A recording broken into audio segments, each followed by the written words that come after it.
श्रीमद्भागवते महापुराणे तृतीयस्कन्धे अथ पञ्चदशोऽध्यायः। मैत्रेय उवाच प्रजापत्यं तु तत्तेजः परतेजोहनं दितिः दधार वर्षाणि शतं शङ्कमानासुरार्दनात्। लोके तेन हता लोके लोकपाला हतौजसः न्यवेदयन् विश्वसृजेद्वान्तव्यतिकरं दिशाम्। देवा ऊचुः तम एतद्विभो वेत्त संविघ्ना यद्वयं वृषं न ह्यव्यक्तं भगवतः कालेनास्पृश्च वर्त्मनः। देवदेव जगद्दातः लोकनाथ शिखामणे परेषामपरेषां त्वं भूतानामसि भाववित्। नमो विज्ञानवीर्याय माययेदम् उपेयुषे गृहीतगुणभेदाय नमस्ते व्यक्तयोनये। ये त्वानन्येन भावेन भावयन्त्यात्मभावनम् आत्मनिः प्रोतभुवनं परं सदसदात्मकम्। तेषां सुपक्वयोगानां जितश्वासेन्द्रियात्मनां लब्धयुष्मत्प्रसादानां न कुतश्चित् पराभवः। यस्य वाचा प्रजा सर्वा गावस्तन्त्येव यन्त्रिताः हरन्ति बलिमायत्ताः तस्मै मुख्याय ते नमः। तत्त्वं विदत्स्व शम्भूमन् तमसा लुप्तकर्मणाम् अतः प्रदयया दृष्ट्या आपन्नानर्हसि क्षितुम्। एष देवदितेर्गर्भ ओजः काश्यपमर्पितम् दिशस्तिमिरयन् सर्वा वर्धतेऽग्निरिवैतसी। मैत्रेय उवाच सप्रहस्य महाबाहो भगवान् शब्दगोचरः प्रत्याचष्टात्मभूर्देवान् प्रीणन् रुचिरया गिरा। ब्रह्मोवाच मानसा मे सुतायुष्मत् पूर्वजा सनकादयः चेरुर्विहाय सा लोकान् लोकेषु विगतस्पृहाः। त एकदा भगवतो वैकुण्ठस्यामलात्मनः ययुर्वैकुण्ठनिलयं सर्वलोकनमस्कृतम्। वसन्ति यत्र पुरुषाः सर्वे वैकुण्ठमूर्तयः ये निमित्तनिमित्तेन धर्मेणाराधयन् हरिम्। यत्र चाद्यः पुमानास्ते भगवान् शब्दगोचरः सत्त्वं विष्टभ्य विरजं स्वानाम्नो मृडयन् वृषः।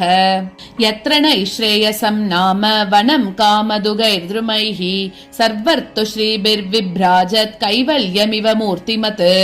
वैमानिका सललनाश्चरितानि यत्र गायन्ति लोकशमलक्षपणानि भर्तुः अन्तर्जलेनु विकसन् मधुमाधवीनां गन्धेन खण्डितधियोऽप्यनिलं क्षिपन्तः। पारावदान्यभृतसारस चक्रवाक दात्यूहहंस शुकतित्तिरिबर्हिणां यः कोलाहलो विरमते चिरमात्रमुच्चैः भृङ्गादिपे हरिकथामिव गायमाने।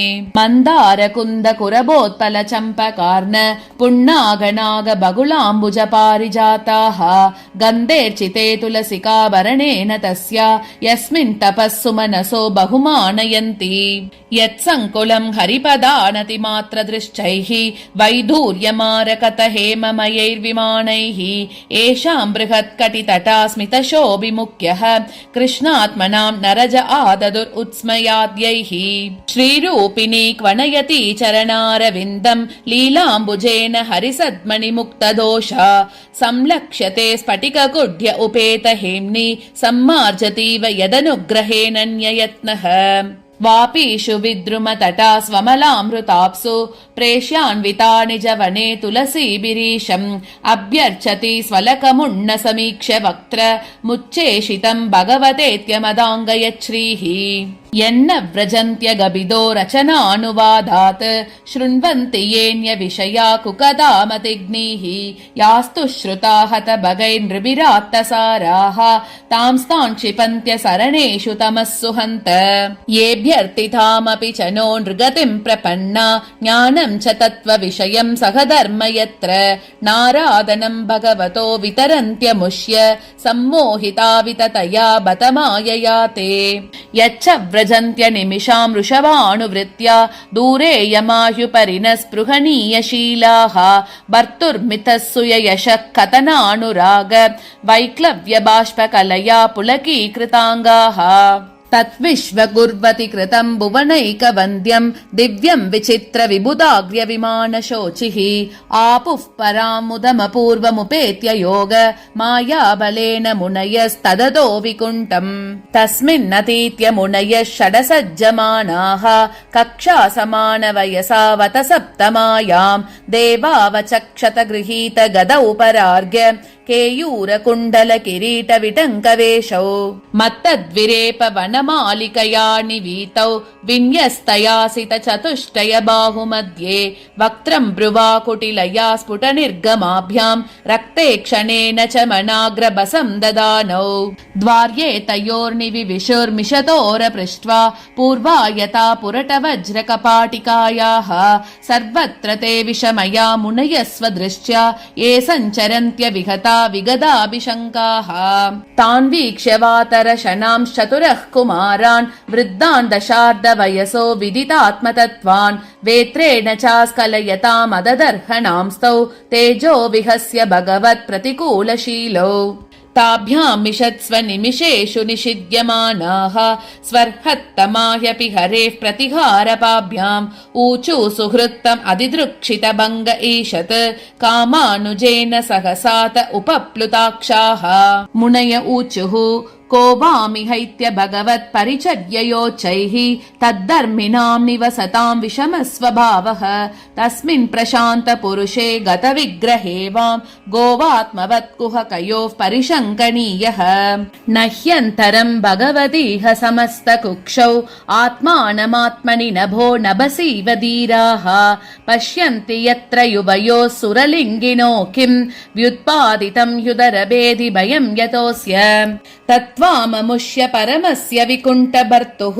कर्तुं प्रकृष्टमिह धीमहि मन्ददीप्यां लोकानितो व्रजतमन्तरभावदृष्ट्या पापीयसस्त्रय इमे रिपवोऽस्य यत्र तेषामितीरितमुभाववदार्य घोरं तं ब्रह्मदण्डं मणिवारणमस्त्रपूगैः सद्यो हरेरनुचरावुर्बिभ्यतस्तत् पादग्रहावपतताम् अतिकातरेण भूयादगोनि भगवद्भिरकारि दण्डो योनौ हरेत सुरहेलनमभ्यशेषम् मावोऽनुतापकलया भगवत्स्मृतिघ्नो मोहो भवेदिह तुनौ व्रजदोरदोतः एवं तदैव भगवान् अरविन्दनाभः स्वानां विबुध्य सदधिक्रमम् आयहृद्यः तस्मिन् ययौ परमहंस महामुनीनाम् अन्वेषणीय चरणौ चलयन् सह श्रीः तं त्वागतं प्रतिहृतौ पैकं स्वपुंभिः ते चक्षताक्ष विषयं स्वसमाधिभाग्यं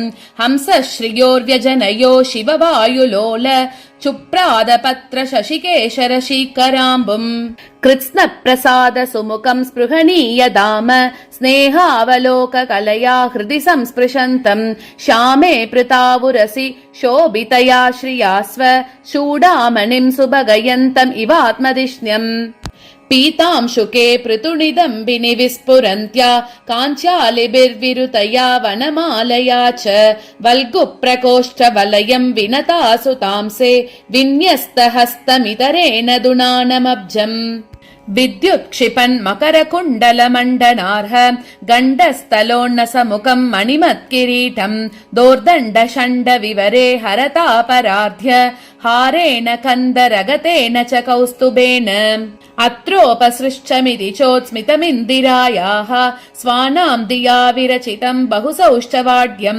मह्यं भवस्य भवतां च भजन्तमङ्गं नेमुर्निरीक्षण विदृप्तदृशो मुदाकैः तस्यारविन्द नयनस्य पदारविन्द किञ्जल्कमिश्र तुलसी मकरन्दवायुः अन्तर्गतस्व विवरेण चकार तेषां संक्षोपमक्षरजुषामपि चित्ततन्वोः ते वा अमुष्य वदनासित पद्मकोशम् उद्वीक्ष्य सुन्दरतरादर कुन्दहासं लब्धाशिषः पुनरवेक्ष तदीयमङ्घ्रि द्वन्द्वं न कारुणमणिश्रयणं निदत्युः पुंसां गतिं मृगयतामिह योगमार्गैः ध्यानास्पदं बहुमतं नयनाभिरामं पौंस्नं वपुर्दर्शयानमनन्यसिद्धैः औत्पत्तिकैः समगृणन् युधमश्च भोगैः कुमारा ऊचुः योऽन्तर्हितो हृदि गतोऽपि दुरात्मनां त्वं सोऽद्यैव नो नयनमूलमनन्तराद्धः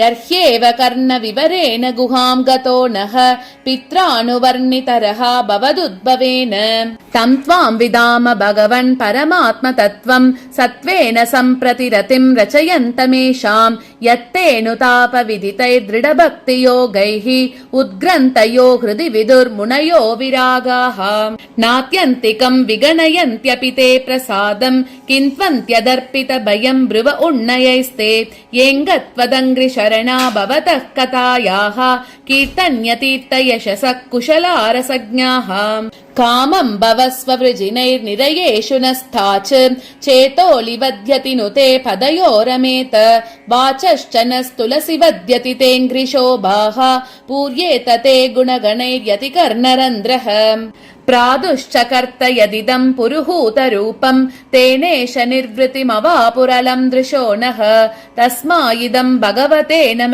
इद्विदेम यो नात्मनां दुरुदयो भगवान् प्रतीतः इति श्रीमद्भागवते महापुराणे तृतीयस्कन्धे जय विजययो सनकादिशापो नाम 15 अध्यायः।